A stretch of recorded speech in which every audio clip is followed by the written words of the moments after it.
Dans la vallée, oh, oh, des marchands, d'aïe là là, dans la vallée, oh, oh, j'entends le cri plein d'animaux. Aujourd'hui, je te parle de la vallée des marchands. Et oui, la vallée des marchands, un jeu de deck building qui a failli passer sous notre radar sur Cannes, mais à la fin de chaque festival, on fait le tour de chaque booth pour voir est-ce qu'on a oublié quelque chose. Et cette année, on a failli oublier la vallée des marchands, mais il s'est présenté à nous comme une divination. Et en fait, c'est parce que c'est un deck building. J'adore les deck building. C'est un jeu mignon. J'adore les jeux mignons. Et c'est un jeu où on peut se faire chier. Donc, j'adore ça. Ce jeu a tout pour me plaire. Donc, j'y ai joué la première fois, ne sachant pas trop qu'est-ce qu'était le jeu, et je te l'explique, cher Internet. Eh bien, c'est un jeu où il y a plusieurs factions. Donc, plusieurs fois qu'on peut jouer et renouveler notre expérience. Je vous les lis, les factions, car elles sont très le fun. Il y a les Arras, les petits oiseaux perroquets. Dans le fond, eux autres, c'est la base, c'est de la gestion.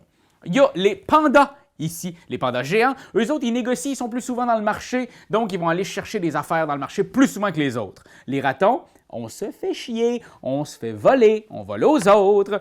Les écureuils volants amasseurs vont ramasser le plus de cartes, plus de points.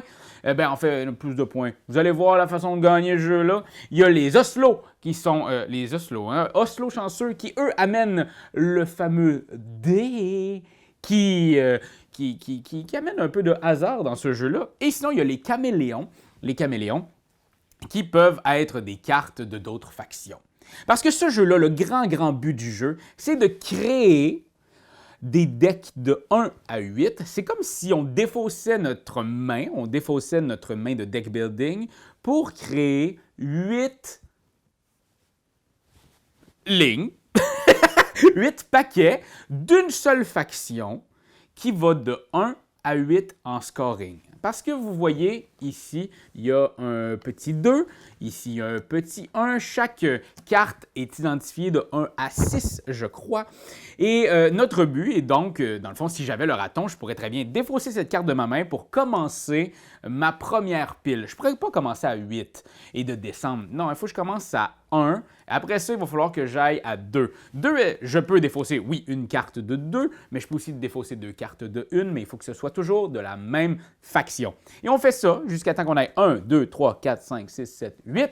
Une fois que c'est rendu à 8, la partie se termine et la personne qui a les 8 grands paquets devant lui va gagner. Donc, c'est une belle façon de se débarrasser de cartes dans nos mains pour y aller, parce que notre tour, c'est qu'on peut prendre justement la valeur qu'il y a ici pour acheter dans le marché des cartes de plus en plus fortes. Donc, on peut acheter en défaussant des cartes. On peut aussi jouer des pouvoirs sur chacune des cartes. Et on peut aussi se débarrasser d'une carte pour commencer à faire notre plateau de 1 à 8. C'est aussi simple que ça. Mais c'est tellement le fun et chaque faction amène quelque chose de complètement nouveau à ce jeu-là. C'est bien designé, c'est le fun à jouer, c'est surprenant. J'ai joué avec Marc-Antoine et d'autres gens et on était surpris de ce qui s'en venait. On se faisait des guerres, on essayait d'enlever des trucs dans les mains des autres pour pas qu'ils réussissent à faire son 8e paquet.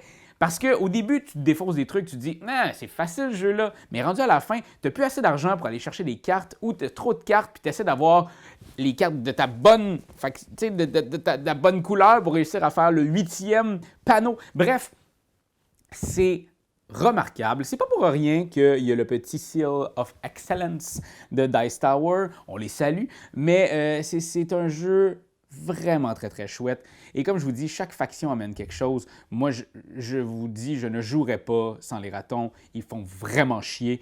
Et c'est ça que j'aime dans un jeu. J'aime ça, qu'on se fasse chier. Petit bémol, il n'est pas trouvable il faut aller le pogner sur les interwebs. Il n'est pas sorti encore en magasin au Québec. Si vous êtes en France, il est sorti. Allez-y, gênez-vous pas. Mais je vous dirais que c'est peut-être le petit bémol que j'ai. Il est difficile à trouver. Justement, il a failli passer sous notre radar. Donc, je trouve ça un peu dommage pour un jeu qui devrait être par fucking tout. Donc, voilà, j'ai pas grand-chose de négatif à dire à ce jeu-là. J'ai eu énormément de plaisir. Peut-être qu'à un moment donné, on va se tanner de jouer, mais sincèrement, ça renouvelle ton expérience de deck building, ça renouvelle, chaque faction renouvelle ton expérience. On attend des extensions, j'espère qu'ils vont en faire. Et tu sais, regardez-moi ça, des pièces de 1, c'est de la camelote, de la fucking camelote. Ils l'ont dit, eux autres. Donc voilà, j'espère que ça répond à toutes vos questions de la Vallée des Marchands et j'espère que vous allez aussi essayer de découvrir ce jeu parce que j'étais le seul de la tribu. Voilà pourquoi mes doigts se sont écartés tout en lâchant mes cartes et de mes mains se mis à couler des larmes. Quand t'aimes quelque chose, tu donnes des bisous dessus. Mais comme c'est un ordinateur, tu donneras pas de bisous. Tu vas plutôt commenter, puis tu vas partager. Oh oui, partager, partager, partager. C'est la leçon de Jésus!